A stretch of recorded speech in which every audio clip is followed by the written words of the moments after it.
دیتا ہوں کہ حضرت آدم علیہ السلام کو آسمان کے اوپر بنایا، پیدا کیا، پھر حضرت آدم کے بائیں پسلی سے حضرت حوا کو، آپ کی بیوی کو، ان دونوں سے کہا کہ تم دونوں جنت میں جاؤ، رہو اور کھاؤ پیو، لیکن میرا ایک حکم ہے کہ تم دونوں ایک درخت کے قریب مت جانا۔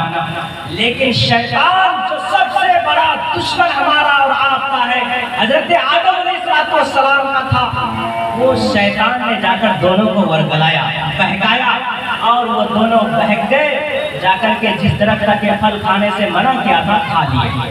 بالآخر اللہ رب العزت نے فرشتے کو حکم دیا کہ اے فرشتوں، جاؤ دونوں کو زمین پہ اتار دو۔ حضرت آدم کو سری لنکا کے سرامدیپ والی جگہ پہ اتار دیا، اور حضرت حوا کو سعودی عرب کا جو جدہ ایئرپورٹ ہے وہاں پہ اتارا۔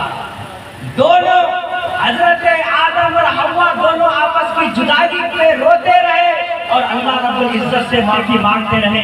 کتنے اچھے پیارے انداز میں اللہ سے معافی مانگے ہیں، دعا مانگ رہے ہیں، اللہ کے سامنے فریاد کر رہے ہیں، ربنا ظلمنا انفسنا وان لم تغفر لنا وترحمنا لنكونن من الخاسرین۔ ایک سال دو سال نہیں روئے، بلکہ 350 سال تک روتے رہے۔ کتنے سال تک روئے بھائی؟ 350 سال تک روئے۔ 350 سال کے رونے کے بعد حضرت جبرائیل علیہ السلام خوشخبری لے کے آ گئے۔ اور کیوں خوشخبری لے کر آئے؟ میرے عزیز بھائیوں، حضرت آدم علیہ السلام نے اللہ سے دعا مانگی۔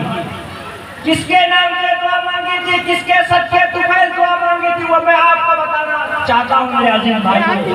اللہ سے حضرت آدم دعا مانگ رہے ہیں، یا الہی بمحمد اغفر لی، اے مولا کریم تو جناب محمد رسول اللہ صلی اللہ علیہ وسلم کے صدقے طفیل معاف کر دے۔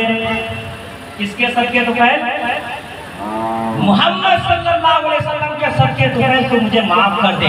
حضرت جبرائیل علیہ السلام آئے اور خوشخبری سنایا کہ اے آدم، تمہاری توبہ قبول ہو گئی، تمہاری توبہ قبول ہو گئی۔ اب حضرت آدم کے ہاتھ کو پکڑا اور پھر سفر کرواتے ہوئے ہندوستان، پاکستان، افغانستان، ایران، عراق ہوتے ہوئے سعودی عرب پہنچے۔ ادھر سے حضرت حوا کو لایا عرفات کے میدان میں۔ یہ عرفات جب ہم اور آپ کہتے ہیں میرے عزیز بھائیو، یہ عربی لفظ ہے، عرف یعرف کے معنی آتے ہیں پہچاننے کے۔ علماء نے یہاں پر ایک نقطہ لکھا ہے کہ دونوں کی آپس میں ملاقات ہوئی، ایک دوسرے کو پہچانا۔ حضرت آدم نے حوا کو، حوا نے حضرت آدم کو، دونوں میاں بیوی بن کر زندگی گزارنے لگے۔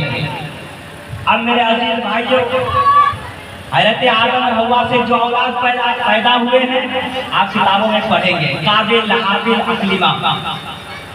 پھر ایسا معاملہ پیش آ گیا کہ قابل نے حابیل کو قتل کر دیا تو ماں باپ کو بڑی تکلیف ہوئی، غمگین رنجیدہ رہنے لگے۔ اللہ نے فرشتے کو بھیجا کہ جاؤ آدم اور حوا کو خوشخبری سنا دو، نیک صالح بیٹے کا، حضرت شیس علیہ السلام کا۔ فرشتے آئے اور خوشخبری سنایا کہ اے آدم اور حوا، غمگین اور رنجیدہ نہ ہو، اللہ تعالیٰ تم دونوں کو نیک صالح اولاد دیں گے، حضرت شیس، اور وہ آگے چل کر نبی بنے گا۔ میرے عزیز بھائیوں، حضرت شیس پیدا ہوئے، بچپن سے لے کے بڑے ہوئے، اللہ نے ان کو بھی نبوت دی، وہ بھی نبی بن گئے۔ حضرت آدم علیہ السلام کی عمر بہت لمبی ہوئی، یہاں تک کہ 1000 سال میں سے 40 سال کم، اتنی لمبی عمریں پائی۔ جب حضرت آدم علیہ السلام اس دنیا سے جانے لگے، اپنے بیٹے شیس کو بلایا اور کہا، اے میرے پیارے بیٹے، جب تمہیں کسی چیز کی ضرورت پڑے تو ایک اللہ کے سامنے ہاتھ پھیلانا، ایک اللہ کے سوا تم کسی دوسرے کے سامنے ہاتھ مت پھیلانا، ایک اللہ کے سامنے سجدہ کرنا، ایک اللہ کو چھوڑ کر تم کسی دوسرے کے سامنے سجدہ مت کرنا۔ اور آگے جو بات کہتے ہیں میرے عزیز بھائیوں، وہ سننے کے قابل ہے۔ حضرت آدم علیہ السلام نے اپنے نور نظر، اپنے لمبے جگر حضرت شیس سے کہا، اے میرے پیارے بیٹے، جب تمہاری دعا قبول نہ ہو تو آخری نبی جناب صلی اللہ علیہ وسلم پر درود پڑھ کر دعا مانگنا، اللہ تمہاری دعا کو قبول فرمائے گا۔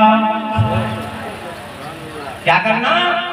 آخری نبی جناب محمد رسول اللہ صلی اللہ علیہ وسلم پر درود پڑھ کر دعا مانگنا، اللہ تمہاری دعا کو قبول فرمائے گا۔ اب حضرت شیخ علیہ السلام نے کہا کہ ابا جان، آپ نے اتنی لمبی عمر پائی اور میں بچپن سے لے کر اتنا بڑا ہوا، آپ نے کبھی محمد